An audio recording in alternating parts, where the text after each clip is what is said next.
In this Christian sermon I will tell about what are soul and spirit of a human and how they are related with the body and the brain and human mind. It is a soul, spirit, and body sermon, as the Bible tells that people have soul, spirit, and body. 1 Thessalonians 5:23. Where is the mind located? First I will tell some widespread concepts about soul and spirit. I do not agree with these concepts because they contradict to the modern science and don't quite agree with the Bible. After this I will put forth my new concept, what is the soul, and what I understand about the spirit. In my opinion, my concepts well agrees both with science and with the Bible.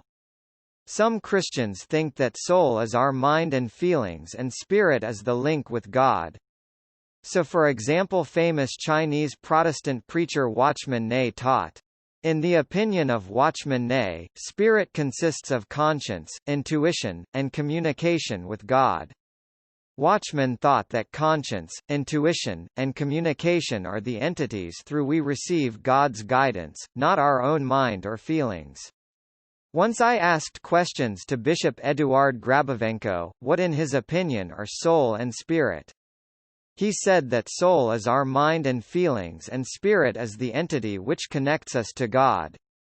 On my question what in a human receives salvation, he responded that only the spirit, not the soul. Such salvation does not suit me. If this were true, it would mean that my thoughts and senses will die, and what remains from me is unrelated to myself. This would be very sad, but Bible teaches about salvation differently. Salvation means that our thoughts and senses will continue to exist in the eternity.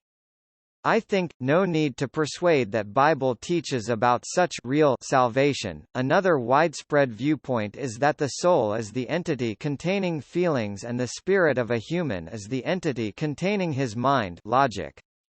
Should I say that this contradicts to the modern science, which taught us that the logic of a human is contained in the left part of his brain? Partisans of this viewpoint like to say a human is a spirit, he has a soul, and he dwells in a body. I will allow myself, in the course of this sermon, disagree with this motto. Moreover, I will almost heretically claim, human is flesh, not spirit and not soul. But so Bible teaches. See for example, Genesis chapter 6 verse 3, Yahweh said, "My spirit will not strive with man forever, because he also is flesh." This way both above theories don't endure checking by the modern science. We know that a human thinks and feels by the brain.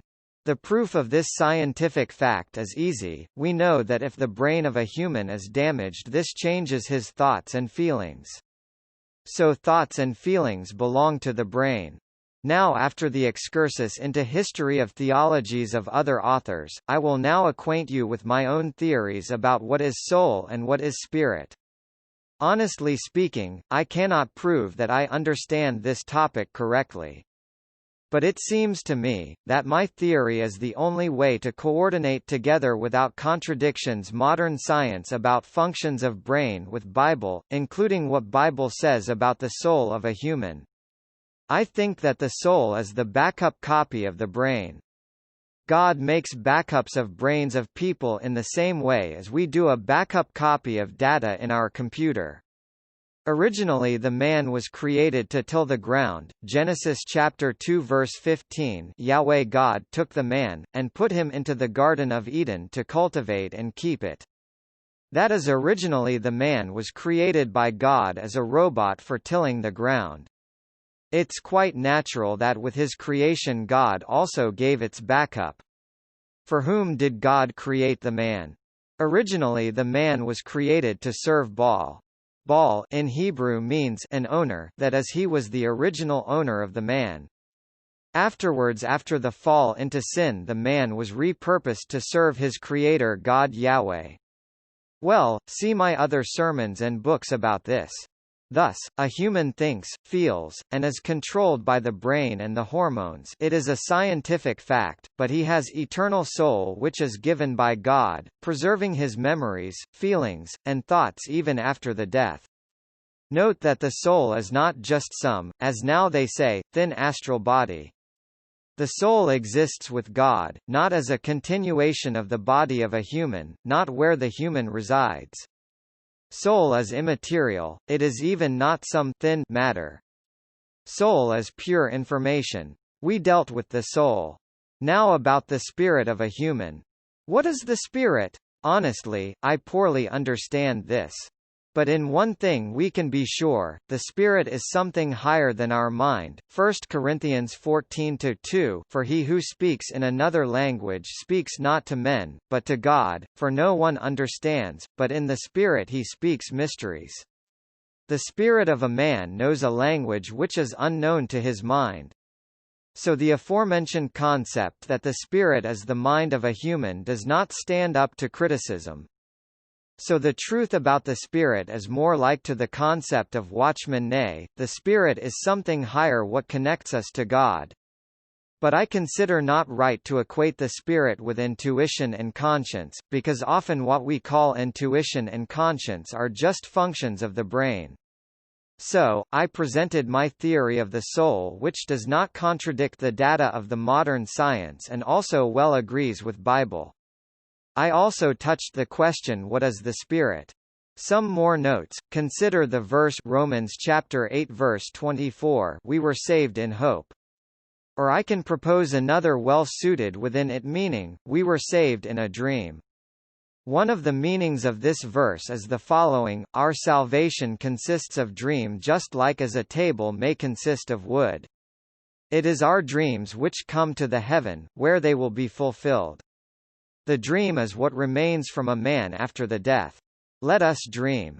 Consider also the verse 1 Corinthians 13:13 But now faith, hope, and love remain, these three. One of the meanings of this verse is that faith, hope, and love cannot be destroyed. Even if galaxies will be burned up by some destructive force, these three will remain after destroyed universe.